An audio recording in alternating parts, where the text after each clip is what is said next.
बिस्मिल्लाहिर्रहमानिर्रहीम। अस्सलाम वालेकुम dear students, welcome to our channel try and gain. आज हम स्टार्ट करेंगे types of chemical formula. Chemical formula are basically of two types. एक टाइप है एम्पिरिकल फार्मूला और दूसरी टाइप है मॉलिक्यूलर फार्मूला। इन दोनों टाइप्स को वन बाय वन स्टडी करते हैं। पहले है हमारे पास एम्पिरिकल फार्मूला। एम्पिरिकल फार्मूला जो है वो सिंपलेस्ट टाइप है और एक जनरल टाइप है। इसमें हम क्या बताते हैं कि कोई कंपाउंड है आपके पास, आपको पता है कंपाउंड जो है वो एलिमेंट से मिलके बना होता है, ठीक है। एलिमेंट्स के कितने एटम हैं ये वेरी करता है, ठीक है। कोई दो भी हो सकते हैं, चार, छः। अब आपने जो बताना है एम्पिरिकल फार्मूला किसी भी कंपाउंड का, वो उसकी सिंपलेस्ट रेशो होगी, ठीक है। आपने ये बताना है कि एम्पिरिकल फार्मूला में लीस्ट कितने number of atom of an elements आ सकते हैं, ठीक है। आपने least number of atom of an elements बताने हैं एम्पिरिकल फार्मूला में।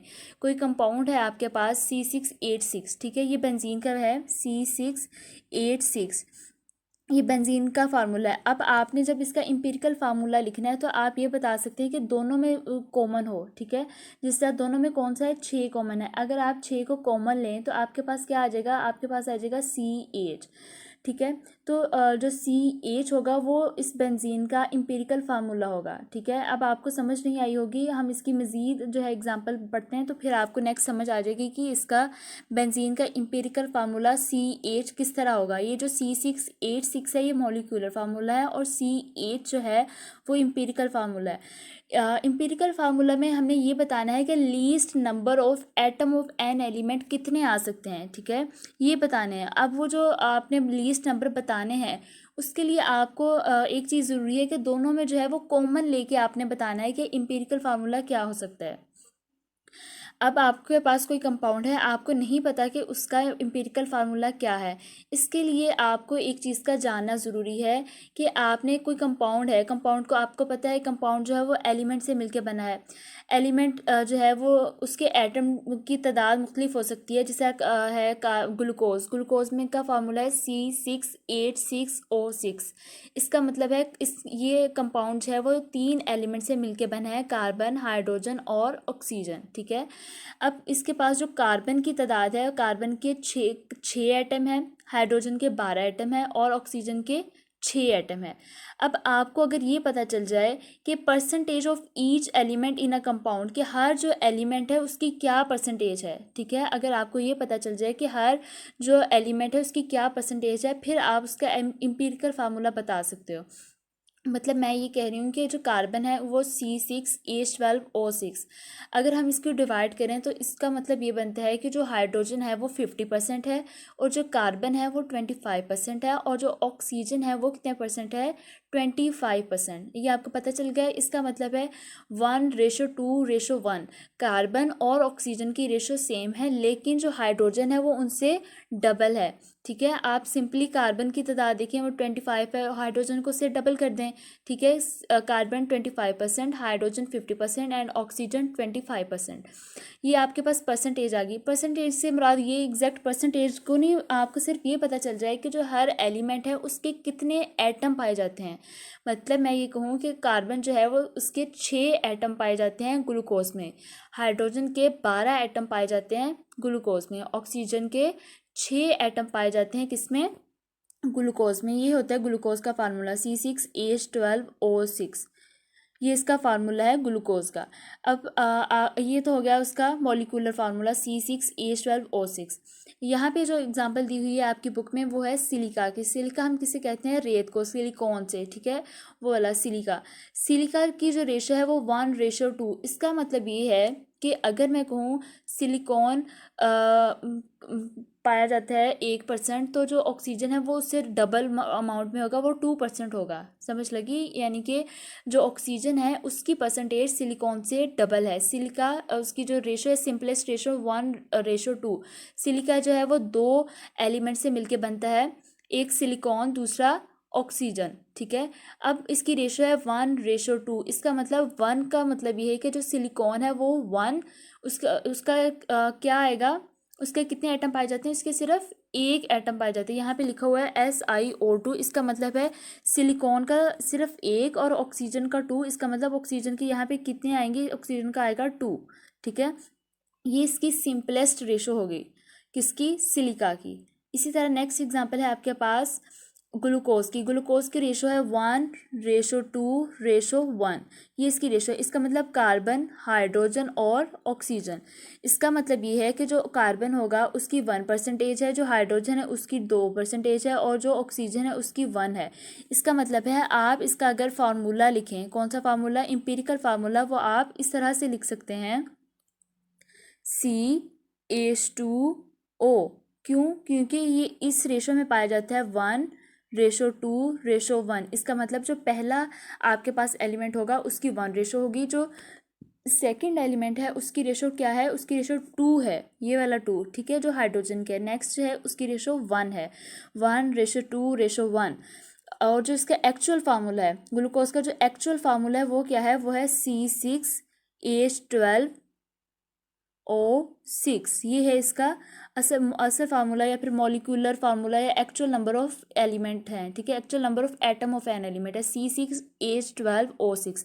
अब अगर आप देखें कि आप इसमें से कॉमन ले लें 6, अगर आप 6 को कॉमन ले लें तो आपके पास आ जाएगा CH2O1, ठीक है, ये आपके पास आ जाएगा CH2O। अब आपके पास जो 6 आ गया ना, ये है नंबर ऑफ एन, ये इस जो 6 जो आपके पास आ गया इसको हम कहेंगे एन, ये हमारे पास एन है। इस तरह आप किसी भी कंपाउंड का इम्पीरिकल फार्मूला फाइंड कर सकते हैं।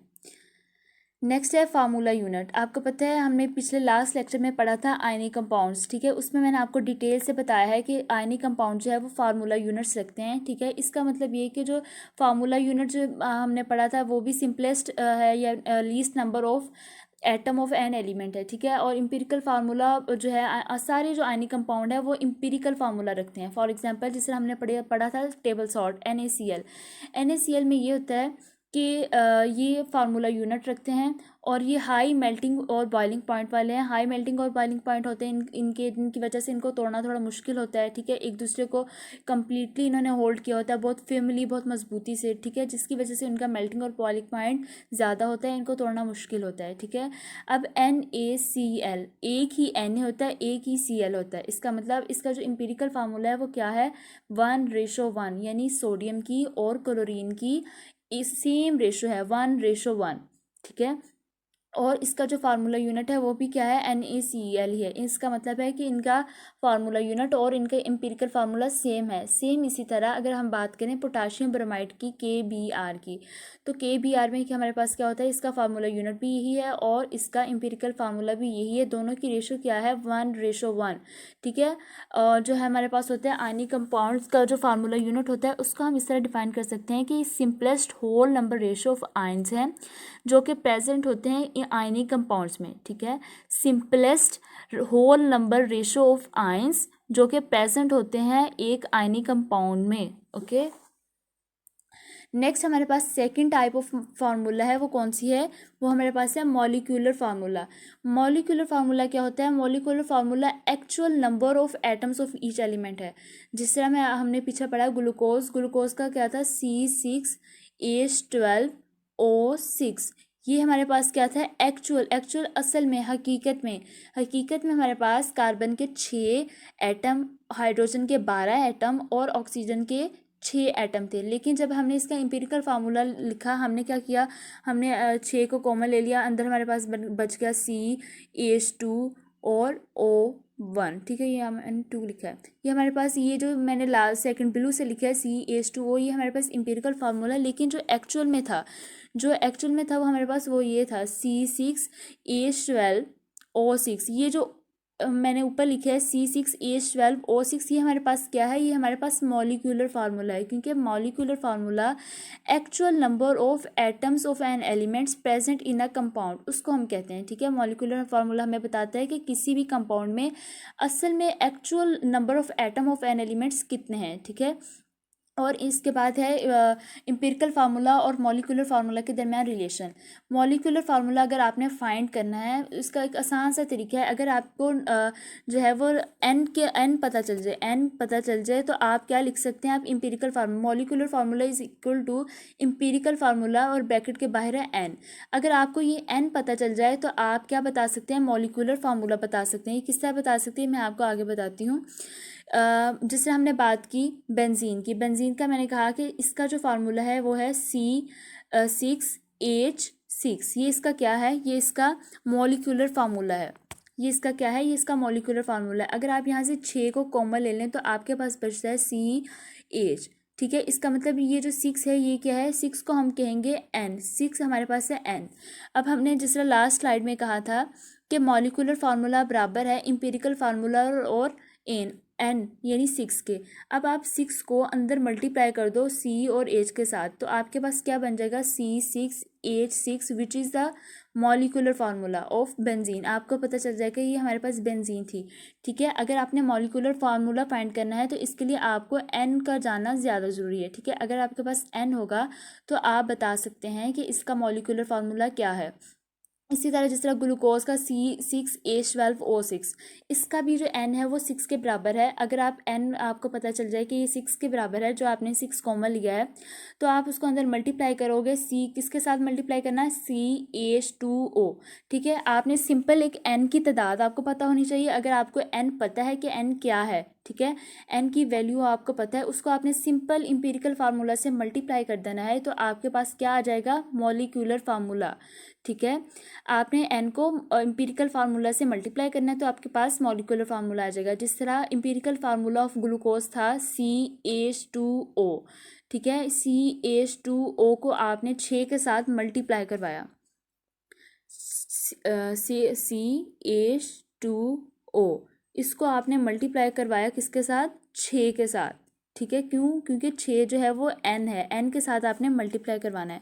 तो आपके पास क्या आ जाएगा, आपके पास आ जाएगा C6H12 और O6। ठीक है, ये आपके पास क्या है, ये आपके पास ग्लूकोज का फार्मूला है। अब आपको यकीन आ गया होगा कि अगर आपको n की वैल्यू पता है तो आप उसको एम्पिरिकल फार्मूला के साथ मल्टीप्लाई करके मॉलिक्यूलर फार्मूला जान सकते हैं। Thank you so much. ये था आज का लेक्चर। इंशाल्लाह नेक्स्ट लेक्चर में मिलते हैं। अल्लाह हाफिज़।